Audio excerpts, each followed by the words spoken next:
Good morning everyone. बच्चे next हमारा circulatory system जो है स्टार्ट होगा। सर्कुलेटरी सिस्टम या सर्कुलेशन हम बोल सकते हैं ह्यूमंस का। सर्कुलेटरी सिस्टम बच्चे हार्ट और ब्लड वेसल से मिलके बनता है। हार्ट हमारा एक पंपिंग ऑर्गन है। हार्ट जो है ब्लड को पंप करता है इनटू द ब्लड वेसल्स, और ब्लड वेसल जो है पूरी की पूरी बॉडी में ब्लड की मूवमेंट कराने में रोल प्ले कराती है। ठीक है, ब्लड मूव कौन करवाता है? करवाता कौन है? हार्ट। मूव किस में करता है? ब्लड वेसल में। अब हार्ट की अगर हम बात करें, हार्ट में हमारा हार्ट जो है कंप्लीटली 4 चैम्बर्ड होता है। 2 ऑरिकल्स होते हैं, 2 वेंट्रिकल, लेफ्ट और राइट ऑरिकल, उसी तरह लेफ्ट और राइट वेंट्रिकल। ठीक। अब ब्लड वेसल्स की बात करें तो बच्चे ब्लड वेसल्स हमारे पास आर्टरीज होती हैं, वीन्स होती हैं, ब्लड कैपिलरीज होती हैं।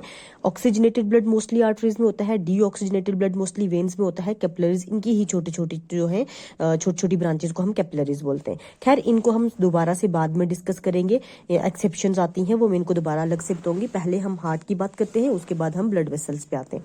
ठीक। अब बच्चे हार्ट की बात करें, हमारा हार्ट जो है बहुत ही वाइटल ऑर्गन होता है। लोकेटेड कहाँ है? हमारी थोरेसिक कैविटी में, हमारी चेस्ट कैविटी के अंदर होता है।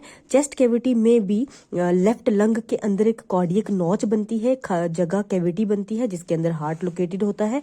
वाइटल हमारा बहुत जरूरी और बहुत ही नाजुक ऑर्गन होता है। उसके बाद अगर बात करें इसका काम क्या होता है, पंपिंग ऑफ ब्लड में रोल प्ले करता है। ब्लड पंपिंग में मेन रोल इसका होता है।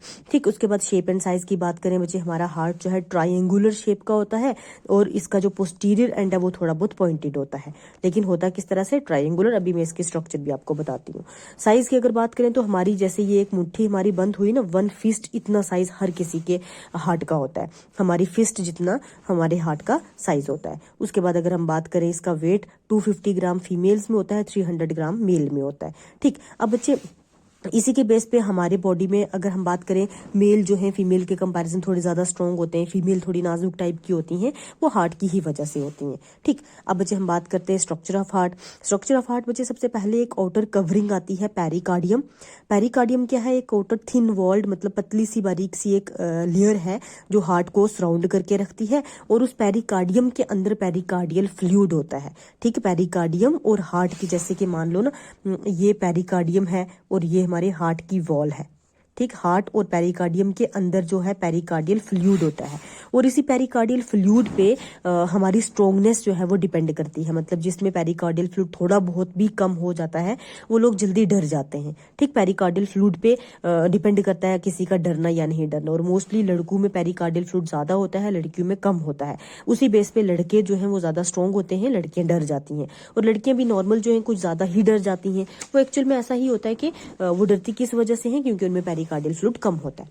अब पेरिकार्डियम के बाद हमारे हार्ट का स्ट्रक्चर, पहले डायग्राम्स बता देती हूँ, फिर बाद में ऑरिकल्स और वेंट्रिकल्स की बात करेंगे। ठीक। अब बच्चे देखो, ये एक्सटर्नल व्यू है, ये इंटरनल व्यू है। डायग्राम थोड़ी ये टिपिकल है, मैं इसका एक अलग से वीडियो बना दूंगी जिसमें मैं आपको बताऊंगी किस तरह से आपने डायग्राम ड्रॉ करनी है। 1-2 दिन तक वो भी मैं वीडियो डाल दूंगी, सर्कुलेशन कंप्लीट होने तक डाल दूंगी। ठीक। अब बच्चे देखो, ये एक्सटर्नल व्यू है, ये इसका इंटरनल व्यू है। एक्सटर्नली जो है हमें पूरे कंप्लीटली 4 चैम्बर्ड नहीं दिख रहे, कंप्लीटली 4 चैम्बर्स बिल्कुल भी नहीं दिखते, लेकिन इंटरनली देखो 1, 2, 3 और 4 चैम्बर अलग अलग बने हुए दिखते हैं। ठीक। अब बच्चे देखो, एक्सटर्नली हमें सिर्फ यहाँ से ये ऊपर से थोड़ा, ये अगर हम दूसरी तरह से देखें कि रियल टाइप में किस तरह की इमेज होती है, तो यहाँ हमें थोड़ा थोड़ा फैट ग्लोब्यूल अटैच हुआ दिखता है, बाकी पूरे ऑरिकल्स अलग से और वेंट्रिकल्स अलग से नहीं दिखते। ये वाली जो है, अब अगर हम एक्सटर्नल में देखें, ये हमारे पास 2 इसके आर्ट्रियम या ऑरिकल हैं। वेंट्रिकल पूरा क्लियरली डिफ्रेंशिएटेड नहीं दिखता, पूरा मतलब डिवीजन इसकी नहीं हुई हुई दिखती है। अगर हम बात करें सब क्लेविन आर्टरी, ये जो आर्टरीज हैं ये हमारे नेक वाले पोर्शन, हमारे हेड वाले पोर्शन में ऑक्सीजनेटेड ब्लड लेके जाती हैं। ठीक। उसके बाद ये पल्मोनरी आर्टरी, यहाँ से ये डीऑक्सीजनेटेड ब्लड लंग्स में लेके जाती है, पल्मोनरी आर्टरी। ठीक। उसके बाद लेफ्ट ऑरिकल है, उसके बाद ये हमारे पास आ जाएगा लेफ्ट वेंट्रिकल। ठीक। इस साइड आ जाएगा राइट वेंट्रिकल और राइट ऑरिकल। ठीक। अब राइट ऑरिकल में ये बड़े वाली वेन जिसको सुपीरियर वेना कैवा बोलते हैं, ये बड़े वाली वेन जिसको इंफीरियर वेना कैवा बोलते हैं, ये आके किस में ओपन होती है? राइट ऑरिकल में। अब जो सुपीरियर वेना कैवा है ये पूरे अपर बॉडी पार्ट्स में से डीऑक्सीजनेटेड ब्लड, मतलब अपर बॉडी पार्ट का मतलब जैसे हमारा हेड हो गया, फेस हो गया, आर्म्स होगी, इनमें से डीऑक्सीजनेटेड ब्लड को लाके राइट ऑरिकल में छोड़ती है। उसी तरह से इंफीरियर वेना कैवा जो है लोअर बॉडी पार्ट से डीऑक्सीजनेटेड ब्लड को लाके राइट ऑरिकल में छोड़ती है। ठीक, अब राइट ऑरिकल से आएंगे राइट वेंट्रिकल में, राइट वेंट्रिकल से मुड़ के जाएंगे इधर से पल्मोनरी वेन से लंग्स में फॉर ऑक्सीजनेशन। ठीक, अब यही जो मैंने मेन इसमें से बताना था। अब इंटरनल की हम बात करते हैं। इंटरनल में ये देख लो, जैसे ये ओपनिंग दिखाई हुई है, opening of superior vena cava, opening of inferior vena cava, कहाँ ओपन हो रही है? राइट ऑरिकल में। ठीक, अब यहाँ पे आया जब ब्लड, अब ऑरिकल, राइट ऑरिकल और राइट वेंट्रिकल के बीच में जो वेल्व है ट्राइकस्पिड वेल्व, वेल्व का मैं थोड़ा अलग से बताऊंगी अभी थोड़ी देर बाद। तो ये वेल्व है जिसमें से, मतलब वेल्व होने का मतलब क्या है? ढक्कन लगा हुआ है। जब यहाँ प्रेशर बनेगा ये ओपन होगी, ब्लड आ जाएगा वेंट्रिकल में, दोबारा जब प्रेशर कम हो जाएगा ये वेल्व क्लोज हो जाएगी। ठीक, तो राइट ऑरिकल और राइट वेंट्रिकल में डीऑक्सीजनेटेड ब्लड होता है। उसी तरह यहाँ से ब्लड गया ना कहाँ पे? लंग्स में, ऑक्सीजनेट होके यहाँ पल्मोनरी वेन के थ्रू ब्लड जो है वापस आता है लेफ्ट ऑरिकल में। लेफ्ट ऑरिकल में ये देखो 4 ओपनिंग्स, 2 ये पल्मोनरी वेन है, 2 और 2 ये पल्मोनरी वेन है। कौन सी वाली? ये छोटी पल्मोनरी वेन। ये इनके थ्रू आके यहाँ पे कौन से? लेफ्ट ऑरिकल में ओपन होता है। लेफ्ट ऑरिकल में ब्लड आता है ऑक्सीजनेटेड और यहाँ से मूव करके जाता है लेफ्ट वेंट्रिकल में। लेफ्ट वेंट्रिकल से दोबारा फिर पूरी की पूरी बॉडी में ऑक्सीजनेटेड ब्लड जो है वो डिस्ट्रीब्यूट होता है। और राइट ऑरिकल और राइट वेंट्रिकल के बीच में है ट्राइकस्पिड वेल्व।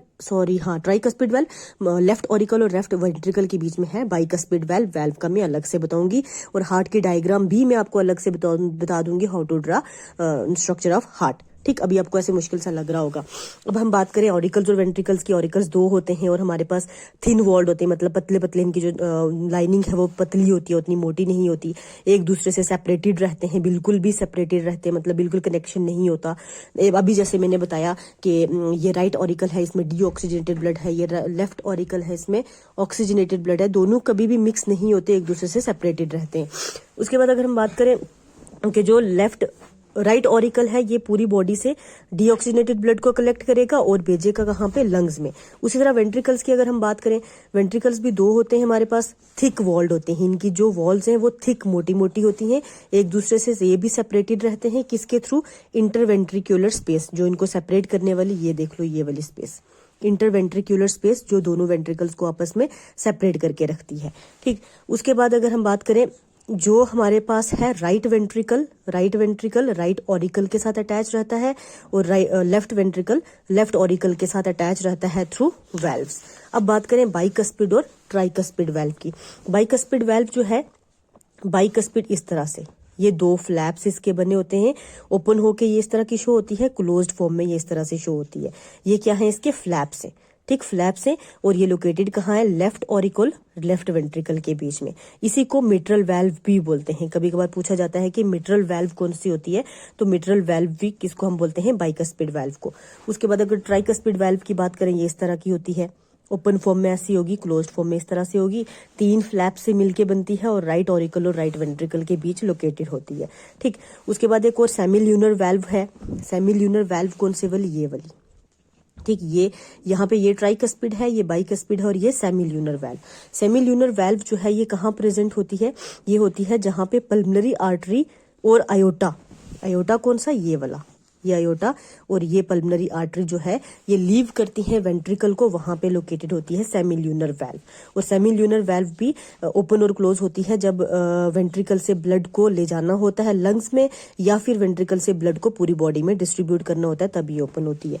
जब ये वाला वेंट्रिकल ओपन होगा तो यहाँ से डीऑक्सीजनेटेड ब्लड कहाँ जाएगा? Into the lungs. और इस वाले का वेंट्रिकल ओपन होगा तो जाएगा कहाँ पे? बॉडी में जाएगा।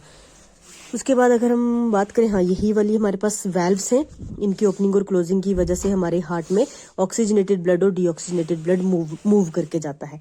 ठीक, अगर बाइकस्पिड और ट्राइकस्पिड वेल्व कब ओपन होती हैं? जब ऑरिकल्स कॉन्ट्रैक्ट करते हैं तब ये ओपन होती हैं, जब ये रिलैक्स हो जाते हैं तब इनकी क्या हो जाती है? क्लोजिंग हो जाती है। और ब्लड की मूवमेंट में है ये क्या करती हैं? रोल प्ले करती हैं।